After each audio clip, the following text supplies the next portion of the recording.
यार अशोक भाई इधर आ जाओ। आगे नहीं जाना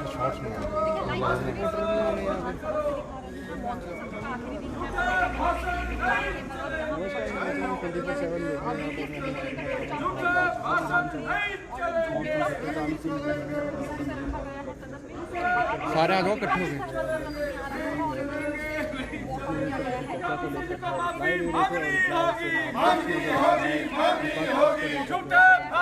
आगे मत जाना, यहीं पे खड़े रहना। नहीं चलेंगे, नहीं चलेंगे, झूठे भाषण नहीं चलेंगे, नहीं चलेंगे, नहीं चलेंगे। मुख्यमंत्री को माफी मांगनी होगी, मांगनी होगी, मांगनी होगी। झूठे भाषण नहीं चलेंगे, नहीं चलेंगे, नहीं चलेंगे। झूठे भाषण बंद करो, बंद करो, बंद करो, 10 गारंटियां पूरी करो, पूरी करो, पूरी करो।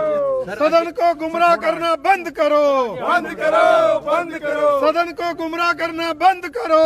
बंद करो, बंद करो। जी जी सर आर्थिक परिस्थितियों पर जो चर्चा पिछले कल से चल रही है, मुख्यमंत्री उसका उत्तर दे रहे थे, आपने गारंटियों का जिक्र करते हुए वॉकआउट किया है। देखिए, इस बात को लेकर के हम पहले दिन ही इस हिमाचल प्रदेश की आर्थिक स्थिति पर चर्चा चाह रहे थे। नियम 67 के अंतर्गत स्थगन प्रस्ताव दिया, लेकिन स्वीकार नहीं किया गया। और उस वक्त ये कहा गया कि 130 के अंतर्गत हमने और भी नोटिस आए हैं, उस पर हम चर्चा करेंगे। पूरे देश भर में चर्चा हो गई। हिमाचल प्रदेश में कर्मचारियों को सैलरी नहीं मिली, हिमाचल प्रदेश में पेंशनर को पेंशन नहीं मिली, लेकिन हिमाचल प्रदेश की विधानसभा में सरकार ने चर्चा होने नहीं दी।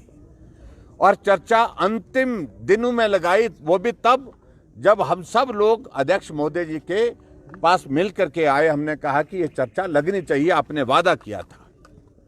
चर्चा लगी, और चर्चा लगने के बाद आज मुख्यमंत्री जवाब दे रहे हैं, और जवाब ऐसे दे रहे हैं कि जितना गैर जिम्मेदाराना तरीके से कोई बात कही जा सकती है, वो सारी बातें मुख्यमंत्री जी गुमराह करके यहां पर कह रहे हैं।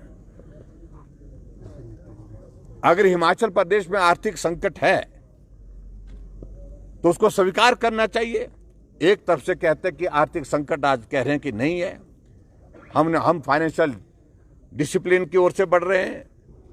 और उसके बाद दूसरी तरफ से अगर हिमाचल प्रदेश में आर्थिक संकट नहीं है तो कर्मचारियों को सैलरी समय पर क्यों नहीं मिली, पेंशन को अभी तक भी पेंशन नहीं मिली, इसका क्या अभिप्राय, इसको समझाइए जरा। वो समझाने में असमर्थ हैं, और जाकर के सारी चीजों को घुमा फिरा करके जिस तरह से कहने की कोशिश कर रहे हैं कि सब कुछ जो कुछ भी बनी स्थिति है, ये स्थिति जो है भारतीय जनता पार्टी की पूर्व सरकार और केंद्र सरकार में नरेंद्र मोदी जी के कारण बनी है। मैं समझता हूं ये जुमला हमने पिछले 20 महीने से 50 बार सुन लिया। और आज भी जब मुख्यमंत्री जी की बातें हमको नसीहत दे रहे हैं, हमें कह रहे हैं कि आपने 125 यूनिट बिजली फ्री दी, हमने कहा आपने 300 यूनिट बिजली फ्री देने की बात कही थी। आप सत्ता को हासिल करने के लिए प्रदेश की जनता से झूठ बोल करके आए हैं, और सत्ता जब हासिल हो गई, कुर्सी जब हासिल हो गई, तो अपने वादों से, अपनी गारंटियों से मुकर गए हैं। ना आप 300 यूनिट बिजली दे रहे हैं, ना 5 लाख बेरोजगारों को सरकारी नौकरी दे रहे हैं, ना दूध की गारंटी पूरी हो पाई, ना बिजली की गारंटी पूरी हो पाई, कोई भी गारंटी पूरी नहीं हो पाई।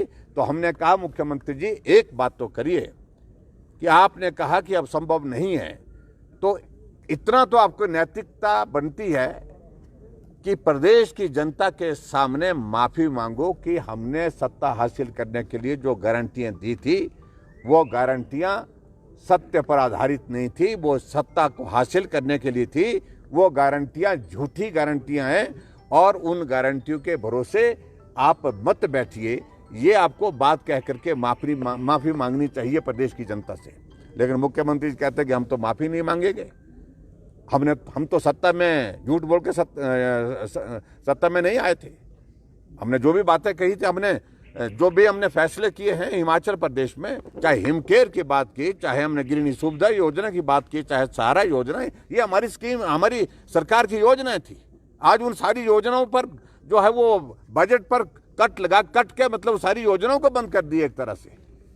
तो आखिरकार मुख्यमंत्री योजना शगुन योजना थी, कई योजना थी हमारी सरकार की, लेकिन सारी योजनाओं को बंद करने के बाद आज मुख्यमंत्री जी से हमने कहा कि आप कम से कम इस बात के लिए तो माफी मांगिए जो आपने चुनाव के दिनों में कहा कि पहली कैबिनेट की पहली बैठक में फैसले लिए जाएंगे, नहीं ले पाए, 20 महीने बीत गए, तो ऐसी सूरत में माफी मांगो। उनने माफी नहीं मांगी और इसलिए हम सदन से वॉकआउट करके आए। सर, मुख्यमंत्री कह रहे हैं आपकी सरकार की तर्ज पर हम प्रदेश की संपदा को ऐसे नहीं लुटा सकते। देखिए, संपदा कोई नहीं लूटी गई है, जनहित की योजना चली हुई थी। गरीब आदमी का इलाज हिमकेयर के माध्यम से अगर हो रहा था तो वो गरीब आदमी के प्रति एक दया का भाव था। सहारा योजना के अंतर्गत उस बीमार आदमी का जो जिंदगी भर बिस्तर पर पड़ा रहेगा जब तक जिंदा है, उसकी मदद करने के लिए अगर 3,000 रुपये उसके खाते में डाले थे, इसको खजाना लूटना नहीं, ये उस बीमार आदमी की पीड़ा को कम करने की दृष्टि से कदम उठाया गया था। और हिमाचल प्रदेश में महिला सशक्तिकरण के लिए हमने अगर महिलाओं के लिए कोई फैसला लिया था, 50% जो है किराया माफ करने का, बसों में आने जाने का, तो ये फैसला उस तरह का फैसला नहीं था, महिला सशक्तिकरण की दृष्टि से था। आपने तो सारी की सारी फ्री वीज जो है सारी घोषणा की और पूरी एक भी नहीं की। Thank you.